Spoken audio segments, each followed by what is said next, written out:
ஹாய்ங்க, good afternoon. நான் தான் உழவர் ஸ்டோர்லேருந்து பேசுகிறேன். இது நாட்டு சக்கரை ஆர்டருங்க. இப்போது ஃப்ரெஷ் பேட்ச் வந்து ரெடி ஆகிருக்கு. டிஸ்பேட்ச் பண்ணுறதுக்கு எடுத்து வச்சுருக்கோம்.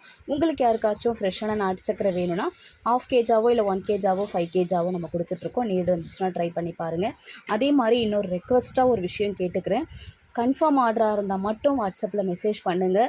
இல்லைனா உங்கள் டைமை வேஸ்ட் பண்ணாதீங்க ப்ளீஸ். நான் இதை வந்து ரொம்ப ரெக்வெஸ்ட்டாக கேட்டுக்கிறேன். இதை நிறைய பேர் தெரிஞ்ச கஸ்டமர் அதிகமாக பண்ணுறீங்க.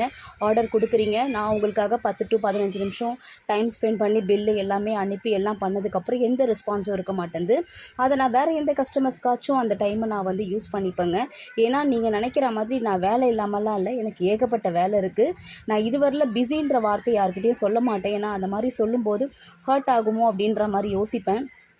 என்கிட்ட யாராவது சொன்னாங்களாமே முடிஞ்ச அளவுக்கு அவங்கக்கிட்டேருந்து நான் அவாய்ட் பண்ணிப்பேன். அதால் முடிஞ்ச அளவுக்கு அந்த வார்த்தையை நான் சொல்லாத பர்சன். பட் ஏன்னா என்னைய வந்து நிறைய வந்து டைம் வேஸ்ட் பண்ணுறீங்க. நான் ஏதோ சும்மா வெட்டியாக இருக்க மாதிரி நீங்கள் நினைக்கிறீங்க. நான் அப்படிலாம் இல்லைங்க. எனக்கு நிறைய வேலை இருக்குது. நான் அதை யார்கிட்டையும் சொல்லிக்கிறது இல்லை. உங்களுக்கு தெரிஞ்சதெல்லாம் இந்த ஒரு வேலை தான் சுகன்யா செய்கிறேன் அப்படின்னு நீங்கள் நினைக்கிறீங்க. பட் நான் நிறைய விஷயங்கள் பண்ணிகிட்ருக்கேன். அதை நான் எல்லாத்துக்கிட்டையுமே எக்ஸ்பிளைன் பண்ண முடியாதுங்க. அதில் முடிஞ்ச அளவுக்கு யாருடைய டைமை யாரும் வேஸ்ட் பண்ண வேண்டாம். ஏன்னா என் டைம் வேஸ்ட்டுன்னு நினச்சி நீங்கள் பண்ணுறீங்க. பட் ஆனால் அது உங்கள் டைமை தான் நீங்கள் வேஸ்ட் பண்ணிக்கிறீங்க.